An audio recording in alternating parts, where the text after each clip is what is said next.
Hi everybody, welcome once again to our Low on Health game video review, where I go over some of the games I've been playing recently. Once again, because I've had a new kind of schedule set up for this year compared to 2010, when I was mostly unemployed and being able to play a bunch of games.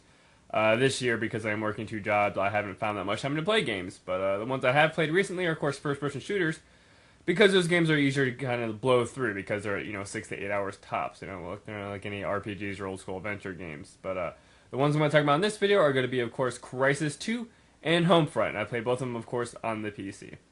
First one I'm going to talk about, of course, is going to be HomeFront. HomeFront, I was really interested in more or less because of the narrative. It's a first-person shooter. We've played them dime dozen. It definitely has a different kind of multiplayer mode stance kind of on it. In which case, it's kind of cool because it's not taking place in bombed-out Arab towns. It's taking place in America and whatnot.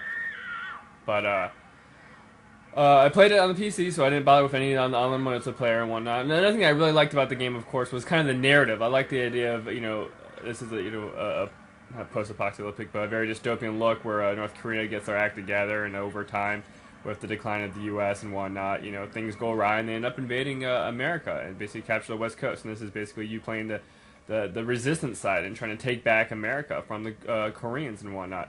In which case, it has the classic, opening sequence that is just really disheartening. And that's what I liked about it. I like kind of the very dark narrative and the kind of close to home element of it. In which case, I think that's awesome. Of course, you can probably just watch this video right here, which also has the opening that explains what happened number-wise and economic-wise, and that will give you basically the gist of the whole game.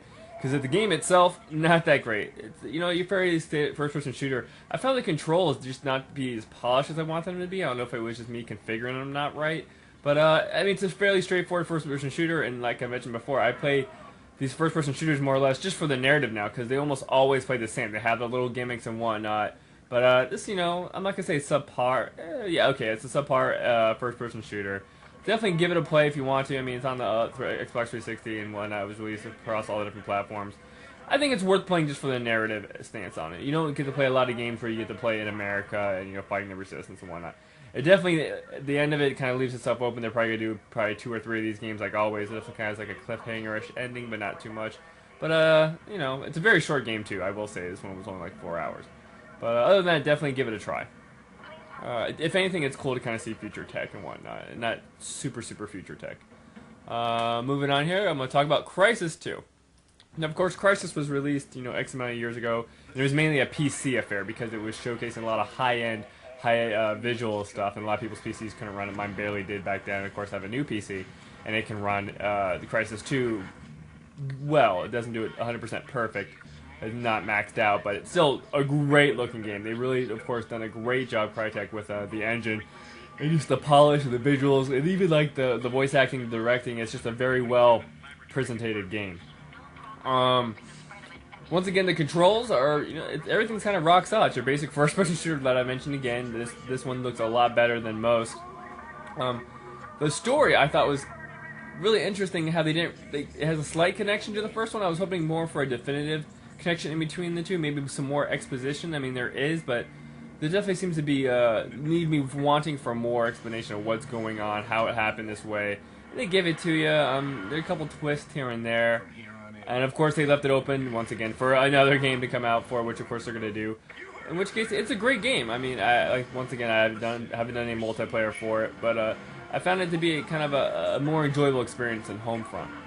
That's more or less because you have this suit that lets you do different abilities. You can cloak, you can, buff up your armor and whatnot. But it's a good little game. I definitely recommend it to people. It looks fantastic. I imagine what I'm hearing from reviews is it looks great on any system you play it on.